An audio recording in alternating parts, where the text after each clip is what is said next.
Alléluia. Est-ce qu'on peut s'élever pour lire la parole de Dieu? Nous allons ouvrir nos Bibles dans le livre d'Apocalypse, le chapitre 3, du verset 7 au verset 12. Apocalypse chapitre 3, du verset 7 au verset 12. Lisons au nom du Seigneur Jésus. Écrit à l'ange de l'église de Philadelphie, voici ce que dit le Saint, le véritable, celui qui a la clé de David, celui qui ouvre et personne ne fermera, celui qui ferme et personne n'ouvrira. Je connais tes œuvres. Voici parce que tu as peu de puissance et que tu as gardé ma parole et que tu n'as pas renié mon nom, j'ai mis devant toi une porte ouverte que personne ne peut fermer. Voici, je te donne de ceux de la synagogue de Satan qui se disent juifs et ne le sont pas, mais qui mentent. Voici, je les ferai venir se prosterner à tes pieds et connaître que je t'ai aimé. Parce que tu as gardé la parole de la persévérance en moi, je te garderai aussi à l'heure de la tentation qui va venir sur le monde entier, pour éprouver les habitants de la terre. Je viens bientôt, retiens ce que tu as, afin que personne ne prenne ta couronne. Est-ce qu'on peut lire ceci ensemble? Revient le verset 11.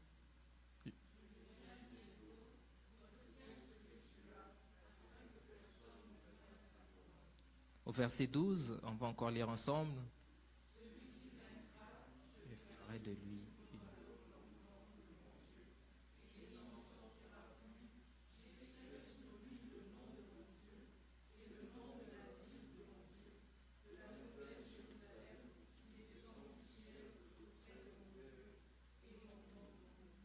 Amen. Est-ce qu'on peut acclamer fortement la parole de Dieu? On peut s'asseoir.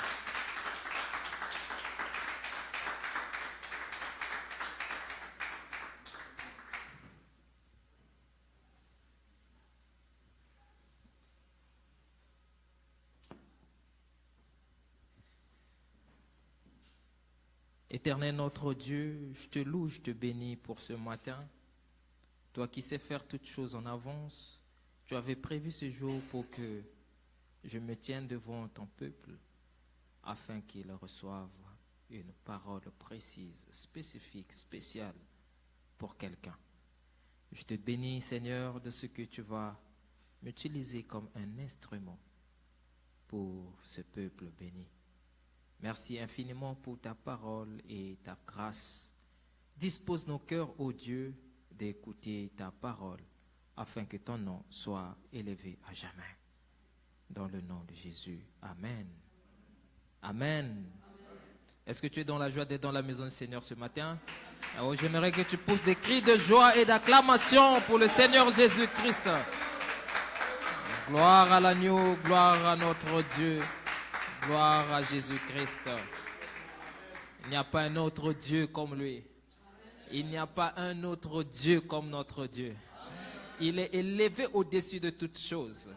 Il est le roi des rois. Il est celui qui guérit.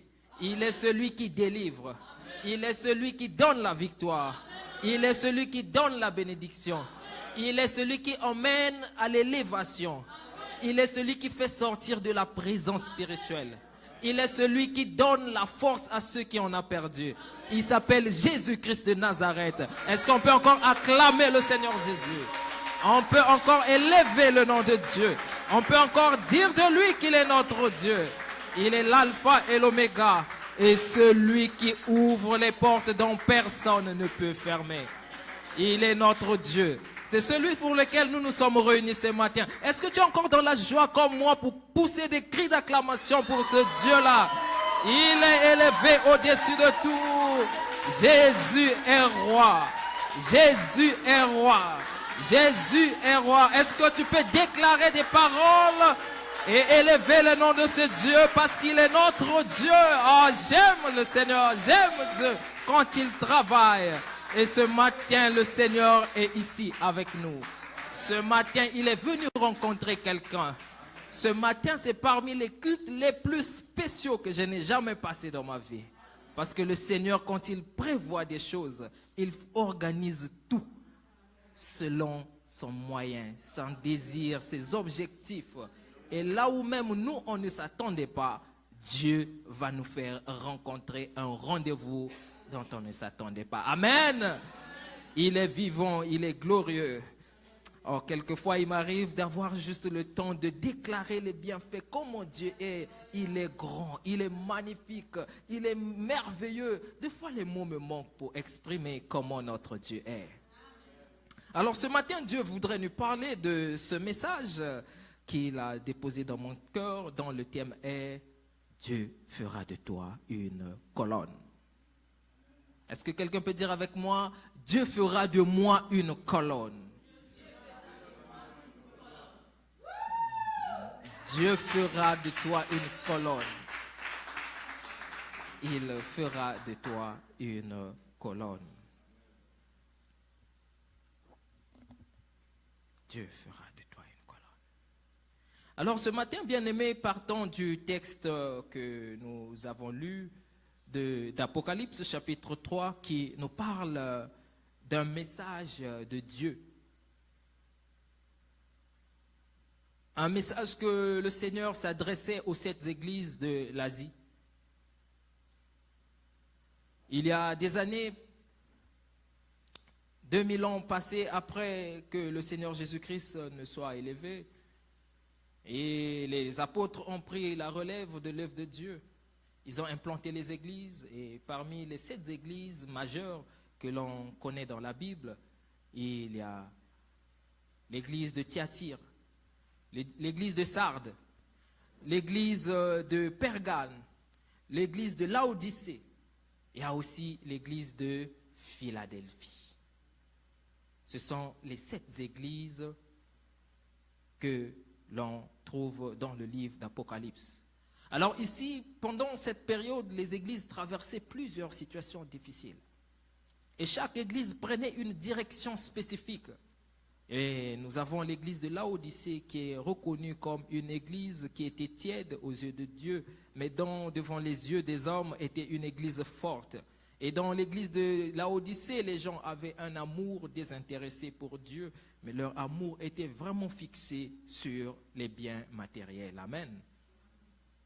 Et donc Dieu va écrire à toutes ces églises, il va s'adresser à ces églises et donner à chaque église un message spécifique et une sentence à certaines églises, telles que l'église de Laodicée. Nous connaissons ce que Dieu dit à propos de l'église de Laodicée. Et ce matin, notre message est tourné sur le message que Dieu va adresser à l'église de Philadelphie. Apocalypse chapitre 3, du verset 7 jusqu'au verset 12, un message merveilleux que Dieu va adresser à l'église de Philadelphie. Et ce qui retient mon message ici, mon attention ici, c'est la promesse que Dieu va faire à Philadelphie. Il va dire, parce que tu as résisté, parce que tu as tenu bon à ma parole, parce que tu as gardé ma parole, je ferai de toi, à celui qui vaincra, je ferai de lui une colonne dans le temple de mon Père. Je ferai de lui une dans le temple de mon Père. Waouh! Alors, avant d'aller dans la profondeur de notre message, il est important pour nous de comprendre le contexte dans lequel l'église de Philadelphie se trouve. Et avant que le Seigneur dise de Philadelphie qu'il fera de ceux qui vaincront une colonne. C'est que Philadelphie, d'abord, la définition du mot Philadelphie, du nom Philadelphie, signifie amour fraternel. Amour fraternel. Mais parmi les 7 églises, frères et sœurs, l'église de Philadelphie était une église qui avait une particularité. C'était une église qui était bâtie sur des collines. Nous connaissons des collines. Et cette église existe, cette église, là où l'église de Philadelphie était bâtie, existe encore jusqu'aujourd'hui. C'est en Turquie. Actuellement Turquie. À l'époque, l'église de Philadelphie se trouvait dans une ville qui se trouve quelque part en Turquie là-bas. Et à l'époque, ce n'était pas le nom de Turquie, c'est maintenant la Turquie aujourd'hui. Le pays est maintenant la Turquie. Mais bien aimé, Philadelphie n'était juste pas bâtie sur une colonne, sur des collines, mais il y avait une autre particularité, c'est que la région où la ville de Philadelphie était bâtie était et est jusqu'aujourd'hui une région volcanique. Donc il y avait tout le temps le volcan dans la ville. Il y avait des tremblements de terre aussi à Philadelphie. Et donc, frères et sœurs, la population de la ville de Philadelphie était une population qui vivait une vie instable. Ils peuvent sortir le matin, ils vont faire leur chant. À leur retour, ils ne vont pas venir trouver leur maison. Parce que le tremblement de terre peut secouer à tout moment et les maisons s'ébranlent. Ils vivaient une vie qui n'était pas une vie comme celle de toi et moi. Nous sortons le matin, nous partons au travail, on sait qu'on va rentrer, ma télévision est encore dans la maison. C'était une vie instable. La ville de Philadelphie était très souvent détruite par des volcans, des tremblements de terre. Et même l'année passée ou cette année, nous avons vu, il n'y a pas longtemps, en Turquie, il y a eu des tremblements de terre. Et Philadelphie aussi était dans ces zones-là. Alors le peuple de Philadelphie avait fait une étude et se sont dit, si nous bâtissons des maisons avec des briques, quand les tremblements de terre vont secouer, les briques vont tomber sur nous. Les gens vont mourir, les enfants vont mourir. Alors qu'est-ce qu'ils avaient fait? Ils avaient bâti leur maison sur des bois, des colonnes. Ils ont bâti leur maison avec du bois et ils ont mis des colonnes pour soutenir les maisons. Quand la terre secoue, au moins le bois ne va pas se briser facilement. Et donc leur maison était soutenue par des colonnes. Et jusqu'aujourd'hui, il y a des villes qui sont encore ainsi. Philadelphie, vie instable, vie de misère, vie de malheur. Et c'est comme ce matin quelqu'un qui vit une vie pareille, semblable à la ville de Philadelphie, ou au peuple de Philadelphie, qui vit de l'instabilité. Je ne sais dans quel domaine. Où tu regardes ta vie, tu te dis, le matin, je sais comment je peux me réveiller, mais le soir, je ne sais pas qu'en est-il de mon sort. Instabilité. Je peux vivre je marche, mais je suis malade, je ne sais même pas qu'est-ce qui peut m'arriver demain. Pendant que d'autres églises vivaient en paix, avaient des situations qui étaient différentes de celles de Philadelphie, mais la ville de Philadelphie vivait dans l'inquiétude. En cas de petit bruit, la population sortait, courait déjà. Parce que je ne peux pas rester dans la maison peut tomber aussi sur moi, parce que c'est un tremblement de terre. Et c'est comme quelqu'un aussi, en cas de petite secousse, est déjà inquiet. Sa vie ne fonctionne pas. Sa vie ne marche pas. Instabilité. Ce matin, Dieu voudrait parler à une personne qui traverse des moments de secousse, où le tremblement de terre est en train de secouer sa vie. Secouer sa vie. Quand je parle de tremblement de terre, je parle de ces difficultés, de ces situations qui n'ont point de solution. qui secoue ta vie.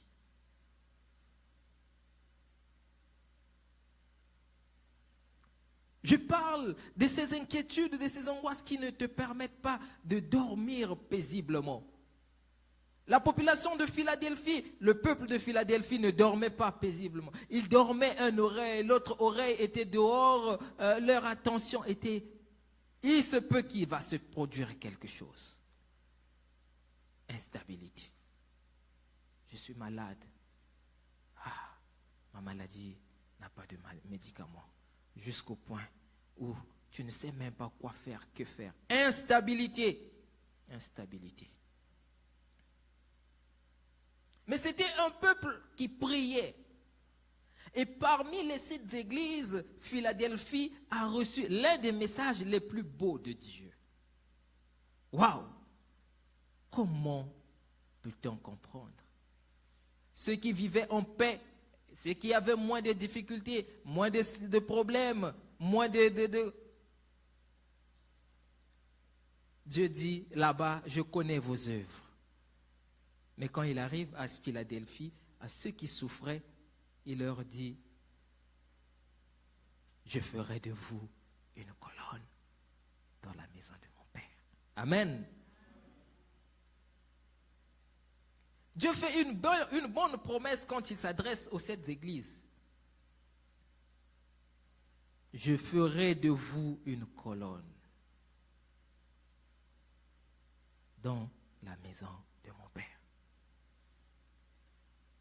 Normalement, c'est ceux qui souffraient que Dieu allait dire, je connais tes souffrances, je te viendrai au secours, je te délivrerai, j'ai vu. Ou bien il allait dire, parce que tu souffres beaucoup, tu es allé tu fais des bêtises, tu ne... Non, mais Dieu dit, je ferai. Parce que j'ai vu tes œuvres. Pourquoi Dieu fait cette promesse à Philadelphie? Parce que Philadelphie a gardé la parole de Dieu. La vie était difficile. Les problèmes dépassaient leur entendement, mais malgré qu'il y avait des tremblements de terre, Philadelphie gardait la parole de Dieu, était accroché à la parole de Dieu, était fondé sur la parole de Dieu. Le matin, il peut y avoir un tremblement de terre, je peux perdre ma maison, mais je m'accrocherai toujours à sa parole, parce que sa parole est la vérité, sa parole donne la vie, sa parole guérit, sa parole bénit, sa parole délivre. Telle était la décision du peuple de Philadelphie. Ils ont gardé la parole de Dieu.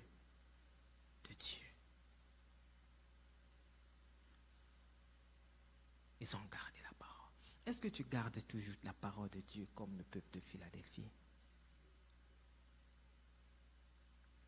Oui, la vie est difficile. Oui, les problèmes sont plus difficiles. Oui. Mais je veux te demander ce matin, gardes-tu toujours la parole de Dieu, frères et sœurs?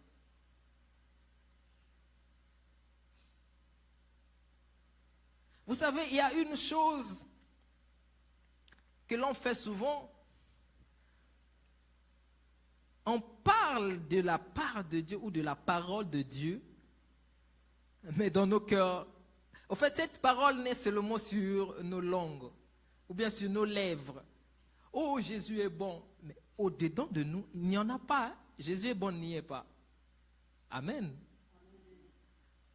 Oh, l'Éternel est bon. Oh, Papa Émile, notre Dieu est merveilleux. Amen. Oh, amen. Mais au-dedans de nous, cette bonté de Dieu-là, il n'y en a pas. Or, garder la parole de Dieu, c'est la garder du plus profond de soi. De la même manière que les maisons de Philadelphie, du peuple de Philadelphie, étaient bâties sur des colonnes, sur du bois, c'est de la même façon que ton cœur, nos cœurs, doivent être bâtis sur la parole de Dieu. Oui, c'est difficile. Oui, ça ne va pas. Oui, ça ne marche pas. Mais du fond de nos cœurs, que la parole de Dieu soit enracinée. Que notre foi, notre envie, notre espoir soit bâti, enraciné sur la parole de Dieu. De la même manière que Dieu regarda le peuple de Philadelphie et dit, tu as gardé ma parole. Est-ce que ce matin, si Dieu te regarde, es-tu capable de dire, Dieu est-il capable de te dire, malgré tes difficultés, tes problèmes, tout ce que tu as, mais tu as gardé ma parole. À Philadelphie, il n'a pas dit que tu as la foi, mais il a dit, tu as gardé ma parole. Verset 8, parce que tu as eu peu de puissance et que tu as gardé ma parole, tu n'as point renié mon nom. J'ai mis devant toi une porte ouverte que personne ne peut fermer. Dieu a vu ce que Philadelphie faisait, a vu l'intérieur de Philadelphie. Il a dit, je vais mettre une porte devant toi que personne ne peut fermer. Une porte de bénédiction, de gloire, une porte d'élévation. Mais celle-ci est venue du fait qu'ils ont gardé la parole de Dieu malgré les tremblements de terre, les volcans et tout ce qu'il y avait. Je veux t'emmener ce matin de garder la parole de Dieu.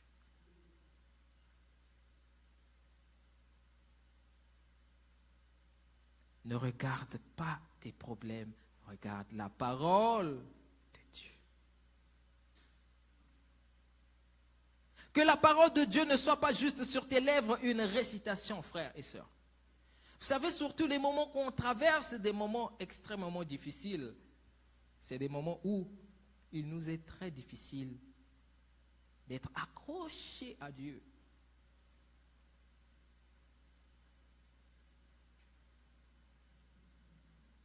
Vous savez, ce vendredi, j'étais avec la sœur Bijou et il y a quelque chose qui est arrivé et nous deux on s'est regardés, on disait, deux fois quand on prie à Dieu, on prie juste parce qu'il faut prier, parce que bon, ok, prions seulement, mais on ne sait pas que Dieu écoute nos prières. On ne sait pas. On ne s'imagine pas que Dieu écoute et il va le faire aussi de la manière que nous l'avons demandé. On se dit, ok, bon, faisons juste malgré nous, Dieu est bon parce qu'on est enfant de Dieu. Non, frère, gardons la parole. Lorsqu'on garde la parole de Dieu, lorsqu'on garde les promesses de Dieu et on croit à ses promesses, Dieu fera de nous des colonnes. Amen. Dieu fera de nous des colonnes. Alors Dieu va dire, celui qui vaincra, je ferai de lui une colonne dans la maison de mon Père. Alors qu'est-ce qu'une colonne? La colonne, c'est une structure, une masse qui soutient une maison ou encore une construction. Amen. Vous voyez, dans notre salle, nous avons des colonnes. Ça, c'est une colonne. Elle soutient cet immeuble. Quand cette colonne est brisée, l'immeuble aussi fait quoi? S'écroule. Et Dieu dit au peuple de Philadelphie, celui qui vaincra malgré ses difficultés, qui gardera ma parole, qui s'accrochera à ma parole, qui tiendra bon, qui ne me reniera pas, je ferai de lui une colonne. C'est-à-dire, il fera de toi une colonne, une personne qui soutient les autres. La colonne dont parle Dieu ici pour l'église de Philadelphie, la colonne est le symbole de témoignage. Amen. La colonne, c'est le témoignage d'abord. Parce que tu as gardé ma parole et tu as vaincu, je te donnerai un témoignage. Et ce ne sera pas n'importe quel témoignage, un témoignage de gloire. Colonne. La colonne dont parle Dieu ici, c'est aussi cette personne que Dieu va élever et qui sera un témoignage pour l'Église. Amen.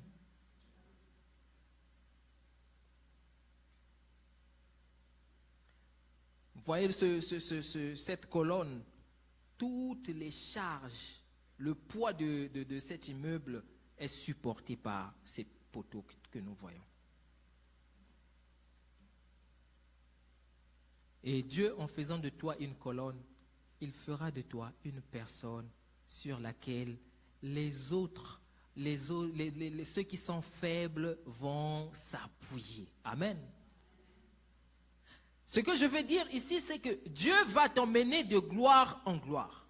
Et parce que Dieu va t'élever, ceux qui seront en bas de toi vont s'appuyer sur toi pour s'accrocher. Amen. C'est pourquoi ce matin nous disons, Dieu fera de toi une colonne. Et Dieu, quand il nous élève, il ne nous élève pas dans ce que nous désirons, mais il fait de nous des témoignages de grande valeur et des témoignages vivants. Amen. Ainsi, Dieu peut te donner beaucoup d'argent dans l'église pour que tu sois la colonne financière de cette église. Dieu peut te donner une force incroyable pour que tu sois la colonne de ceux qui souffrent, qui ont besoin d'aide.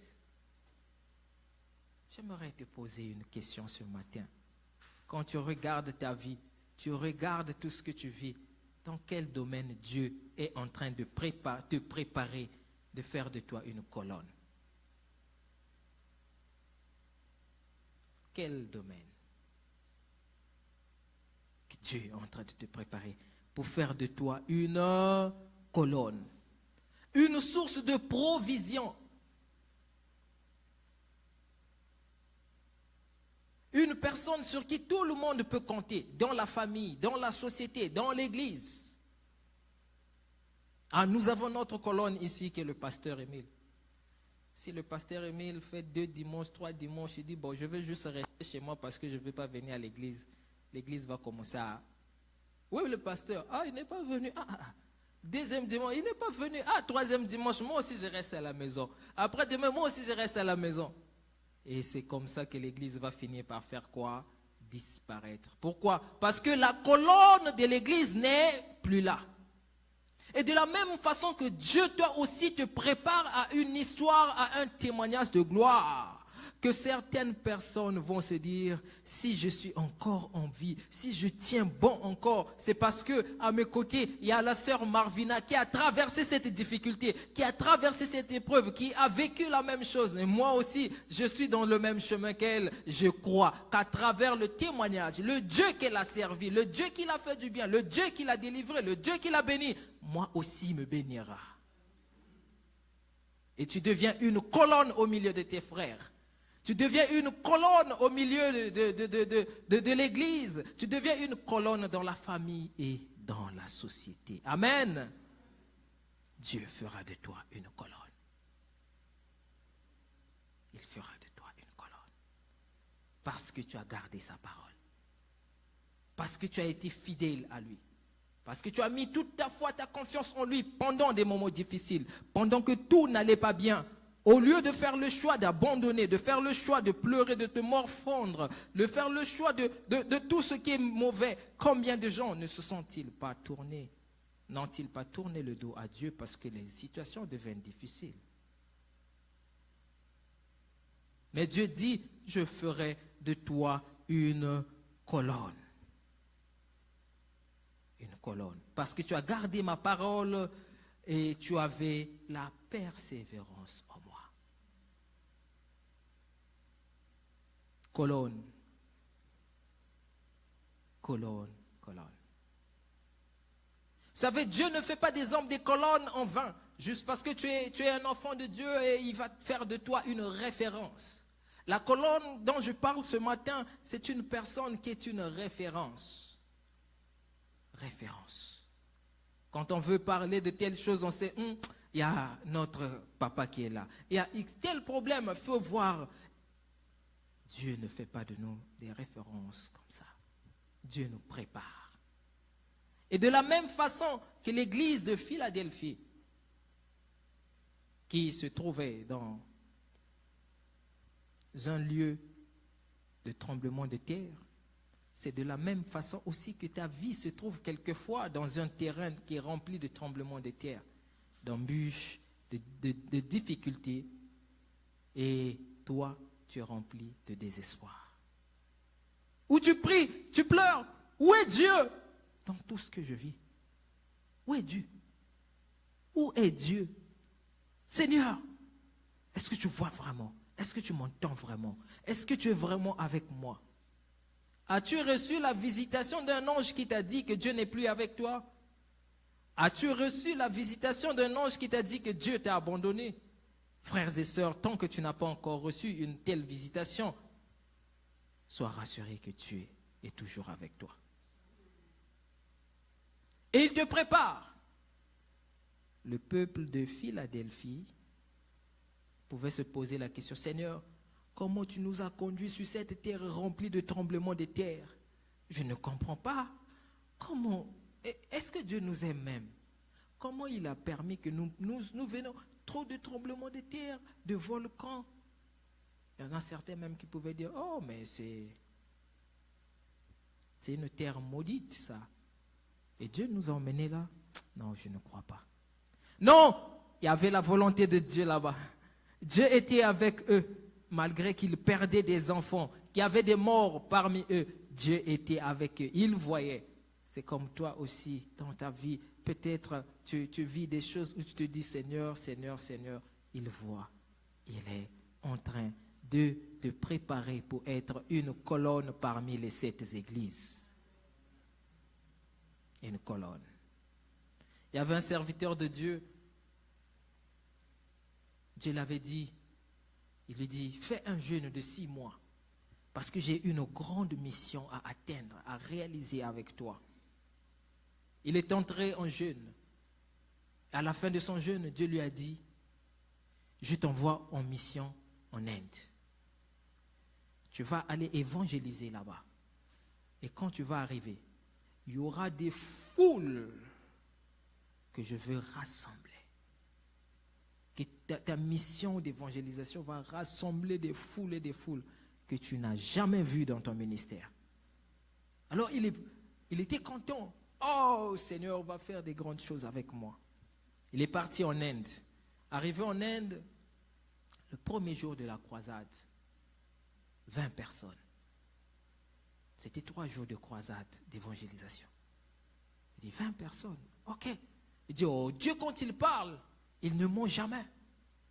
Dieu quand il parle, il réalise toujours. S'il m'avait dit que des milliers de personnes vont se réunir à ces croisades, jusqu'à la fin du dernier jour, je ferai ces milliers de personnes.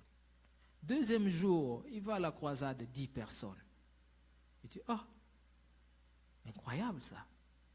Dernier jour, 5 personnes. Il était dévasté. Il dit, Seigneur, je ne comprends pas. Est-ce que c'est un démon qui m'avait parlé? Est-ce que c'est vraiment Dieu? La Bible dit que quand Dieu dit, il réalise. Mais à mon tour, pourquoi je vois ces choses le contraire? Qu'est-ce qui ne va pas? Malgré lui, il a prêché ces 5 personnes. Il les a présentées Jésus. Et quand il a prêché, il a présenté Jésus. Parmi les personnes adultes qui étaient là, il y avait un qui était venu avec son enfant, qui avait 11 ans. Et il a dit, donnez vos vies à Jésus. Les adultes qui étaient là, personne ne s'est levé. C'est un petit de 11 ans qui s'est levé et est venu devant. Et il a accepté Jésus.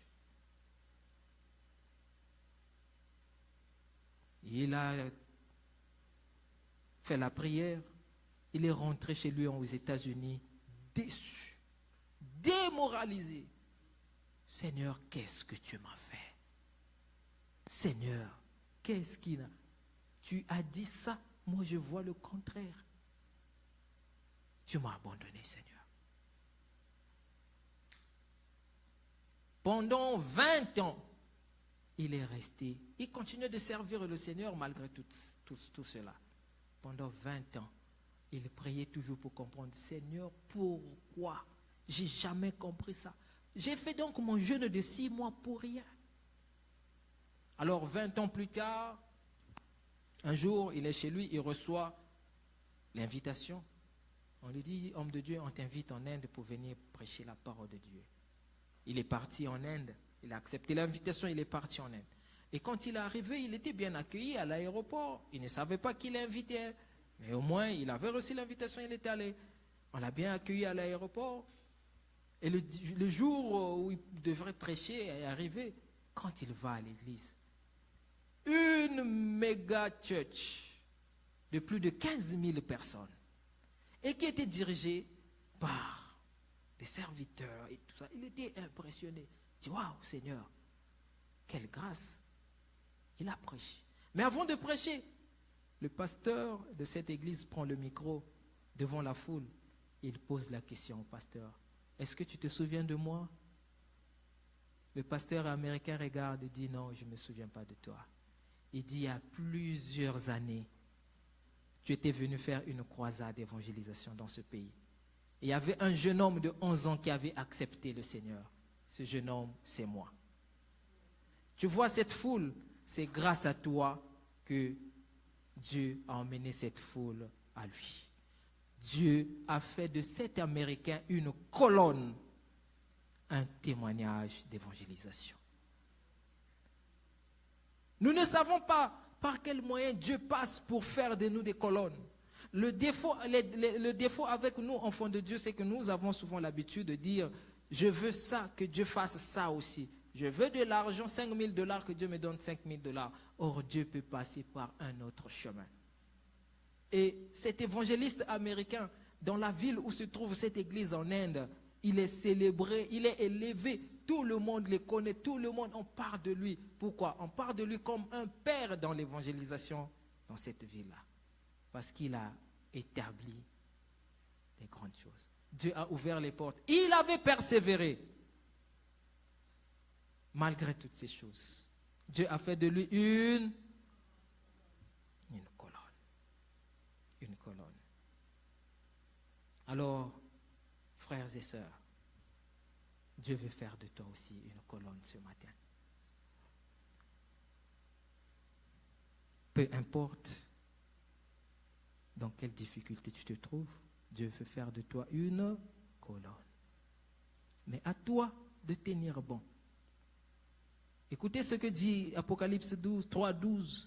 Celui qui vaincra, je ferai de lui une... Dieu veut que tu puisses vaincre de tes difficultés. Dieu veut que tu tiennes bon dans tes difficultés. Dieu veut que tu t'accroches à lui, que tu gardes sa parole pendant même les moments difficiles. C'est ainsi qu'il fera de toi une colonne. Quand on construit des colonnes, on ne les construit pas en une seule journée. Ces colonnes que nous voyons n'ont pas été construites en une seule journée. Ils ont pris le temps. Parce que si les colonnes sont fragiles, la maison va faire quoi? Va s'écrouler, s'effondrer. Donc, pour bâtir ces colonnes, les compagnies de construction peuvent, ils viennent, ils creusent d'abord le trou. Ils peuvent laisser ce trou-là pendant 6 mois, le temps que la terre va se solidifier à l'intérieur, en bas, là-bas. Et c'est peut-être 1 an après qu'ils vont venir placer des colonnes. Pourquoi? Parce que la terre n'est pas solide. Et ils doivent creuser très, très, très profond, un trou très profond, parce que les pylônes, les colonnes doivent être solides. C'est la même procédure aussi que Dieu fait. Dieu veut faire de toi, te donner un témoignage géant, vivant. Ce n'est pas en 2 jours qu'il va le faire. Ce n'est pas en 1 semaine qu'il va le faire. tu souffriras quelquefois d'une maladie qui datera des années et des années avant que tu ne sois guéri. Tu vivras des problèmes. C'est-à-dire, tu peux passer la moitié de ta vie dans cette souffrance-là. Parce que Dieu est en train de te préparer. Il est en train de creuser le trou. Chaque fois, il creuse les trous. Il peut venir aujourd'hui. Chez nous, ils ont construit des maisons là-bas.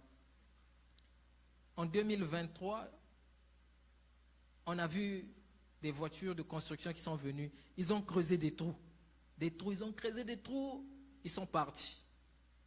Quand ils sont revenus, non, c'est en 2022 qu'ils ont creusé des trous, ils sont partis. En 2024, donc 2 ans plus tard, quand ils sont revenus, tout d'un coup, en moins d'1 mois, on voit des immeubles comme ça. Pouf, pouf, pouf, pouf, pouf. On dit, ah, mais ces choses-là, tout d'un coup comme ça, on voit les immeubles monter comme ça. Vous savez pourquoi? Ils étaient venus, ils ont creusé des trous pour placer des colonnes. Ils sont partis. De la même façon que Dieu vient, il te met dans une difficulté, il s'en va. Ah, Dieu ne parle plus. Ah, Dieu ne réagit pas. Dieu ne fait pas quoi ceci. Non, il t'a placé là parce qu'il veut que tu sois une colonne. C'est là qu'on voit quelquefois, à un certain moment, subitement, tu sors d'un problème comme ça. Tu vis un miracle comme ça. Tu te dis, Seigneur, j'ai souffert de cette maladie pendant 12 ans. La femme à la perte de sang a souffert pendant 12 ans. En une seule journée. Et elle a oublié la souffrance de 12 ans. Ah, je parle à quelqu'un, tu vas oublier tes souffrances en une seule journée. Je parle à quelqu'un, tu vas oublier ses problèmes en une seule journée. Et quand Dieu se lève et se décide de nous faire du bien, personne ne peut se lever et contrecarrer la main de Dieu. Oh, frères et sœurs, personne ne peut. Et Dieu dit à l'église de Philadelphie, je suis celui qui ouvre les portes dont personne ne peut fermer. Parce qu'il t'a préparé à faire de toi une colonne. Ne t'inquiète pas. Ne promène pas un regard inquiet. Celui qui vaincra, la seule chose que tu as besoin, c'est de vaincre. Sois forte, sois fort, courageux, même si les années passent, même si ça dure des années et des années. Continue, n'abandonne pas, ne désiste pas. Vous savez, il y a des moments, moi, il m'arrive que je marche sur un chemin rocailleux, un chemin difficile. J'essaie d'abandonner. Mais quand je pense que si j'abandonne tout de suite, Satan va se réjouir. Ah, je dis, jamais. À cause de Satan seulement, je refuse d'abandonner. Oui, c'est difficile, je pleure. 2 fois, je dis, ok Seigneur, je vais t'abandonner. Mais dès que je pense encore aux démons qui vont faire la fête, non, je ne vais pas abandonner. Jamais. Jusqu'au bout, je vais te suivre, Jésus. Combien de fois Satan s'est réjoui dans ta vie parce que tu as abandonné? Il a fait la fête. Faisons la fête parce que j'ai causé telle maladie dans la vie de tel frère, telle sœur. Elle a abandonné le Seigneur. Gloire. Oh, gloire à Satan, gloire à Satan. Gloire à Satan, il est le maître. Parce que tu as abandonné. N'abandonne pas. Vous savez, souvent on a l'orgueil envers nos frères et sœurs. Papa Émile, tu m'as fait ça, je ne vais plus te parler, je ne vais plus faire ceci. Notre orgueil monte. Mais on n'a jamais de l'orgueil devant Satan. Sois un peu orgueilleux devant Satan. Satan, tu me mets dans des problèmes, je ne vais pas te faire plaisir d'abandonner. Satan, tu me mets dans des difficultés, oui, je ne vais pas te faire plaisir de parler, d'abandonner la parole de Dieu. Que notre orgueil soit tourné vers le bon sens et non vers nos prochains. Que notre orgueil soit tourné. Il y a des moments, frères et sœurs, il m'arrive de vouloir abandonner. Mais vous savez, l'autre chose qui m'empêche d'abandonner, c'est quoi? Quand je pense au nombre d'années que j'ai déjà perdu et que j'abandonne aujourd'hui. Donc toutes ces années-là multipliées par 0. Jamais. Je ne vais pas abandonner. Même dans la souffrance, je vais avancer. Même quand ça ne va pas, j'irai jusqu'au bout. Et nous, on avait cette chanson qu'on chantait souvent. ata napasi nakolanda Yesu, ata napasi nakolanda Yesu, ata napasi nakolanda Yesu, nakotika nakozonga na si mate. Pour ceux qui n'entendent pas le lingala, même dans la souffrance, je suivrai Jésus, je ne reculerai pas. Tu as déjà perdu trop de temps dans le Seigneur. Tu as déjà perdu beaucoup d'années dans le Seigneur. Il y a quelqu'un qui a dit, à cet âge que j'ai, que j'abandonne encore le Seigneur, que je reparte dans le monde. Mais toi, peut-être, tu ne vas pas repartir dans le monde, mais tu vas juste détruire ta foi. Alors que Dieu est en train de t'avancer pour devenir une colonne dans la vie. Et regardez cet homme qu'on appelle Abraham. Dieu a fait de lui une colonne de la foi à plus de 90 ans.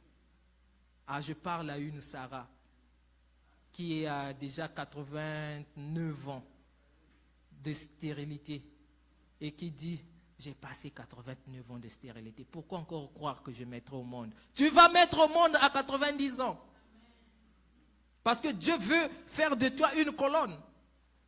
Oui, ça ne va pas, persévère. Oui, ça ne va pas, persévère. Même si on t'humilie, on t'injurie, on fait quoi que ce soit, Dieu fera de toi une. Et il va changer. Quand Dieu décide maintenant, le temps de Dieu, je termine par ici. Quand le temps de Dieu arrive pour te couronner, comme il a dit à l'église de Philadelphie, c'est le temps où on se lève, on commence à vivre le bonheur de Dieu. On vit la gloire de Dieu. On vit l'intervention divine. C'est le temps où on se réjouit dans le Seigneur. Où tu te lèves, tu dis, j'ai été jeune, j'ai vieilli, je n'ai point vu le juste abandonné, ni sa postérité mendiant son pain. Parce que Dieu a fait de toi une colonne. Quand le temps où le Seigneur veut faire de nous des colonnes arrive, c'est le temps où on dit, Seigneur, vanité de vanité, tout est vanité. Au moment où tu dis tout est vanité de vanité, là, tu es rempli d'argent. Hein? Tu te moques de ceux qui souffrent. Frère, l'argent c'est vanité. Les voitures, non, c'est des vanités. Pourquoi? Parce que Dieu t'a tellement béni, tu commences à trouver toutes ces choses sans valeur. Et Dieu vient te donner et te redonner le sourire, la paix, la joie et la guérison totale. Ce matin, j'aimerais finir par te dire ceci, que notre Dieu est fidèle. Amen. Notre Dieu est fidèle. Même lorsqu'on ne le voit pas à l'œuvre, il est à l'œuvre.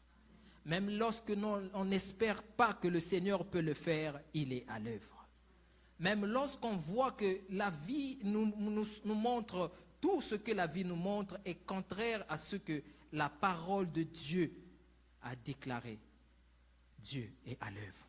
Aucune main ne bloquera la bénédiction de Dieu dans ta vie. Aussi longtemps que tu t'accrocheras au Seigneur, je déclare que le Seigneur fera de toi une colonne.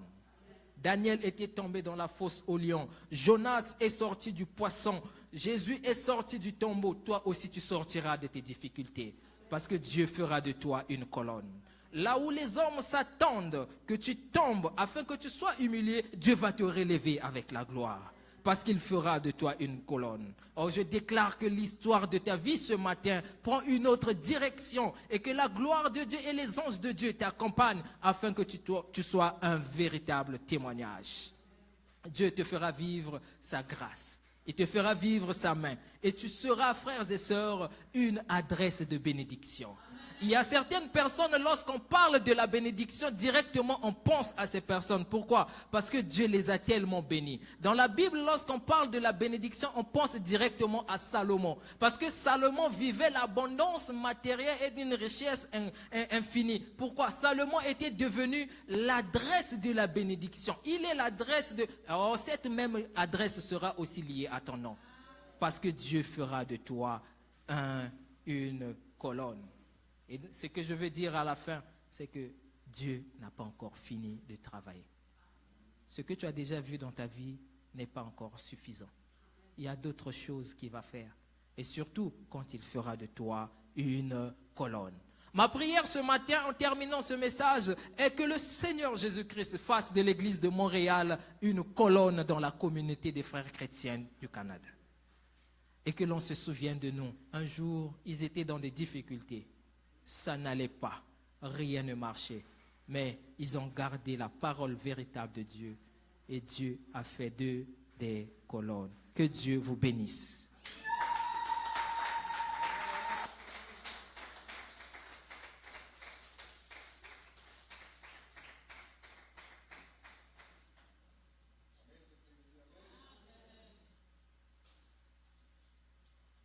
Nous avons reçu la parole de Dieu avec foi et avec joie. Amen.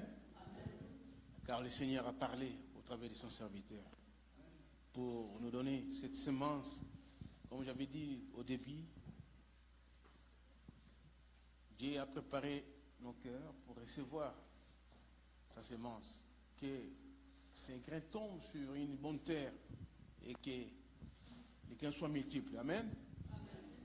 Que Dieu fasse de nous des piliers, comme on vient de nous dire ce matin. Que nous marchions selon la lumière de cette parole. Nous gardons la foi, nous gardons la parole de Dieu. Au nom de